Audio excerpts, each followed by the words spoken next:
సమాజాన్ని సంఘ సంస్కరణల కోసం ఓటర్ల చైతన్యంలో తెచ్చే ప్రయత్నాలు చేసిన ప్రతి వ్యక్తి కూడా మాకు మార్గదర్శనం. కాబట్టి వారు చూపిన బాటలో ముందుకు వెళతాం, ఇంకా ముందుకు వెళతాం. ఇదే ప్రయోగం ఢిల్లీలో ఆమ్ ఆద్మీ పార్టీ వచ్చింది, సక్సెస్ అయింది. అయితే అక్కడ విద్యావంతులైన ఓటర్లు ఉన్నారు. ఆంధ్ర రాష్ట్ర పరిస్థితి చూస్తే అలా లేదు. మరి మీలాంటి విద్యావంతులు వచ్చినప్పుడు రూరల్ ఏరియా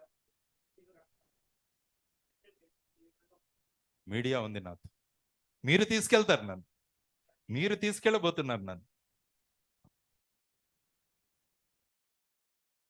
మీడియా చైర్మన్లు ఎప్పుడు కూడా ఇది అవ్వదనుకుంటారు. కాబట్టి వాళ్ళు ప్రజలను ఎడ్యుకేట్ చేయడానికి ఉంటారు. కాబట్టి ఆ విధంగా ముందుకెళ్దాం అందరం కలిసి. Congratulations sir. ఆర్ఎంపీపీ ఎంపీల మీద, గ్రామీణ వైద్యుల సమస్యల మీద మీ అభిప్రాయం? గత 75 సంవత్సరాల నుంచి దీనికి శాశ్వత పరిష్కారం కాలేదు. చాలా సభల్లో తమ అభిప్రాయాన్ని చాలా సందర్భాల్లో చెప్పడం జరిగింది. ఈ విషయంగా ఒకసారి మీ అభిప్రాయం తెలుసుకోవాలనుకుంటున్నాను.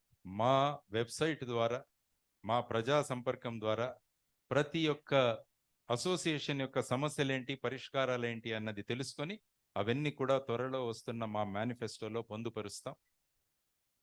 బ్రహ్మాండమైన సేవలు అందిస్తున్నారు గ్రామీణ ప్రాంతంలో. దాన్ని ఇంకా ఏ విధంగా దాన్ని ముందుకు తీసుకువెళ్లాలన్నది జై భారత్ నేషనల్ పార్టీ ఖచ్చితంగా ఆలోచిస్తుంది.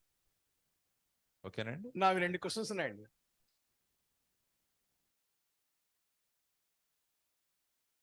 పార్టీ దిగినప్పుడు 175. మీరు నావి ప్రధానంగా 2 ప్రశ్నలు అండి. మీరు ఈ పార్టీ పెట్టడానికి ఇన్స్పిరేషన్గా ఎవరిని ఎన్నుకున్నారు? ప్రజల యొక్క కాంక్షలే దీనికి ఇన్స్పిరేషన్. ఇది పెట్టిన పార్టీ కాదు, ఇది పుట్టిన పార్టీ అని చెప్పాను.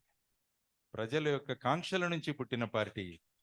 పెట్టిన పార్టీలు ఎక్కువ రోజులు ఉండవు, పుట్టిన పార్టీలు శాశ్వతంగా ఉంటాయి.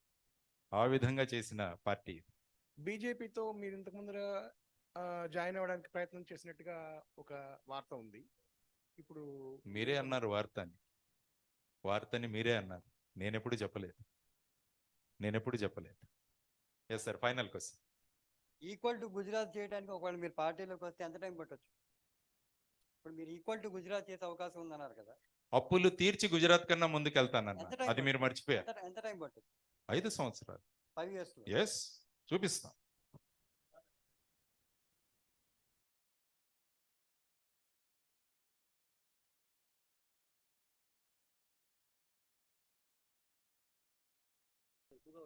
మా వెనకాల మా సపోర్టర్లు ఉన్నారు. మా వెనకాల ఎవరు లేరు, మా వెనకాల మా సపోర్టర్లు ఉన్నారు. అయ్యా నేను దిగలేదు, దుంకాను. సిద్ధం, అన్నిటికీ సిద్ధమే. అన్నిటికీ ఎదుర్కోవడానికి సిద్ధంగా ఉంది జై భారత్ నేషనల్ పార్టీ.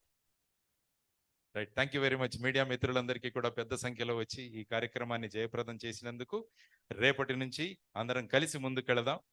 పార్టీని, పార్టీ సిద్ధాంతాలను ప్రజల్లోకి తీసుకెళదాం. ఒక మార్పు తీసుకొద్దాం మనం అందరం కలిసి అని తెలియజేసుకుంటూ జై భారత్ నేషనల్ పార్టీ జై భారత్. గౌరవ అధ్యక్షుడిని ఇప్పుడు